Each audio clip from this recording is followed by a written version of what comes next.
Hi friends, welcome to my channel. ఈరోజు శ్రీరామనవమి కదండి. మన సబ్స్క్రైబర్స్కి అందరికీ శ్రీరామనవమి శుభాకాంక్షలు అండి. ఈరోజు శ్రీరాముని వారి కళ్యాణము మా ఊర్లోని ఆశ్రమంలో ఎలా చేశారో అదంతా మీకు వీడియో తీసి ఈ వీడియోలో పెట్టానండి. మీరు కూడా చూసి స్వామివారి ఆశీస్సులు మీకు కూడా కలగాలని కోరుకుంటున్నాను. ఈ కళ్యాణాన్ని చూసే ముందు నా ఛానల్ని కానీ మీరు సబ్స్క్రైబ్ ఇంకా చేసుకోకుండా ఉంటే ప్లీజ్ సబ్స్క్రైబ్ చేసుకోండి ఫ్రెండ్స్. ఇది మా ఊర్లోని ఆశ్రమంలో రాముల వారి కళ్యాణం చేశారండి. చూసారా, ఫస్ట్ వచ్చిన స్వామి ఈ ఇక్కడ ఉండే స్వామి, తర్వాత రాముల వారు, సీతమ్మ, లక్ష్మణుల వారు, హనుమంతుల వారు, తర్వాత కృష్ణుడు. చూసారు కదా, ఇది కృష్ణుడు. ఎంతో మహిమ కలిగిన రాముల వారి క్షేత్రం అండి ఇది. ఇక్కడ శివుడు కూడా ఉంటాడు. ఇక్కడే అభిషేకం కూడా చేస్తారు. వినాయక స్వామి చూసారా, విఘ్నేశ్వరుడు, శివుడు, నందీశ్వరుడు. ఇక్కడ సోమవారాల అభిషేకం కూడా చేస్తారు. లలితాంబ చూసారా, ఇక్కడ 24 గంటలు హరే రామ భజన జరుగుతూనే ఉంటుందండి. ఈ హరే రామ క్షేత్రంలో రోజులు కాదు, వారాలు కాదు, నిమిషాలు, ప్రతి నిమిషం చేస్తూనే ఉంటారు. ఎంతో మహిమ గల స్వామి అని ఎందుకన్నానంటే ఇది అఖండ దీపం అండి. ఇది ఫస్ట్ ఒక 12 సంవత్సరాలు ఒకసారి పెట్టారండి. అది మళ్ళీ జల్దిలో కలిపేసి అక్కడి నుంచి శతవర్షం అని చెప్పి పెట్టారు. ఇది ఇప్పటికీ 60 సంవత్సరాల నుంచి ఆ దీపం వెలుగుతూనే ఉంది. ఇప్పుడు 60 సంవత్సరం అంట, ముందు 12 సంవత్సరాలు వెలిగిందంట. ఇక్కడ ఆ సేమ్ వేరే ఎదురుగానే ఆంజనేయుల స్వామి ఉంటారండి. ఇప్పుడే ఇక్కడ ఆకు పూజ కూడా చేశారు. ఆకు పూజ పూర్తయిపోయిన తర్వాత హారతి ఇచ్చేశారు పంతులు గారు. తర్వాత మనం కళ్యాణంలోకి వెళ్దాం.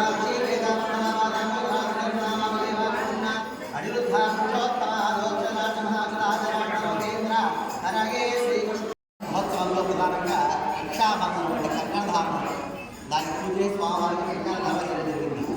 తర్వాత ఉద్వాహాంశభూతం ద్వితీయ యుగ్ధాలు జరిగిన అంటారు. అంటే ఉపయోగం చట్టం మీద మొదటి అగ్ని వేస్తారు, పెళ్ళప్పుడు 2 అగ్ని వేస్తారు. ఆ అగ్ని విధానం స్వామివారి సంబంధించడం జరిగింది. తర్వాత స్వామివారికి మధుపర్కాలు అంటే ఏంటంటే వస్త్రాలు, మధుపర్క ముఖ్యంగా పెరుగు, బెల్లం కలిపి మిశ్రమాన్ని సమర్పిస్తారు మొదలుగా. అవి 2 స్వామివారికి మనం సమర్పించడం జరిగింది. తదుపరి ఘట్టం ఏంటంటే కన్యావరణాలు. అంటే కన్యావరణం అంటే ఏంటంటే ఒక అబ్బాయికి వివాహం చేద్దాం నిశ్చయించినప్పుడు బ్రాహ్మణులు పిలిచి మా అబ్బాయి కన్యా అన్వేషణలో తీసుకురండి అని చెప్పి ఆ యొక్క అబ్బాయి తండ్రి దారి ఖర్చులు దక్షిణ ఇచ్చి మొత్తం పంపిస్తాడు. వాళ్ళని తిరిగి మంచి కన్య ఎక్కడ ఉందని అన్వేషించుకొని తీసుకుని వస్తారు. దానికి కన్యావరణం అంటారు. పట్టుకోండి. ఆమానన్యః సామర్చసా జలముదపగతాదయ రాజా అమ్మా ప్రియం అమ్మా ప్రియం భుజానాం కుర్వతి పతినో వసోనాం.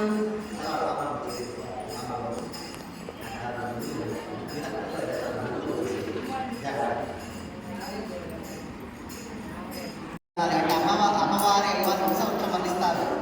ఏమ్మా శ్రద్ధగా ఆలకించండి, మాట్లాడకూడదమ్మా, మౌనంగా ఉండాలి. ఇవన్నీ కూడా ఇంపార్టెంట్, చాలా ఇంపార్టెంట్. ఎందుకంటే మళ్ళీ వచ్చేది కాదు.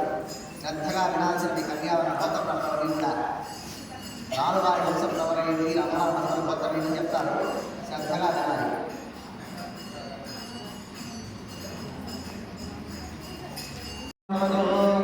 వాసిష్ఠ మైత్రావరణ కౌండిన్య ప్రియా విషయ ప్రబలాన్విత వశిష్ఠ గోత్రోద్భవస్య రఘు మహారాజు రమణోనత్రే అంటే రాములవారి ముఖ్యంగా రఘు మహారాజు గారు మహాసంకల్ప పఠనం కలిగి అమ్మ మహాసంకల్ప చెబుతున్నారు. అంటే సృష్టి ప్రారంభం నుంచి ఇప్పటిదాకా మనం ఎన్నో మహాయుగంలో ఉన్నాము, ఎన్ని యుగాలు జరిగిపోయాయి, ఎన్ని సంవత్సరాలు ఉన్నాయని వస్తాయి.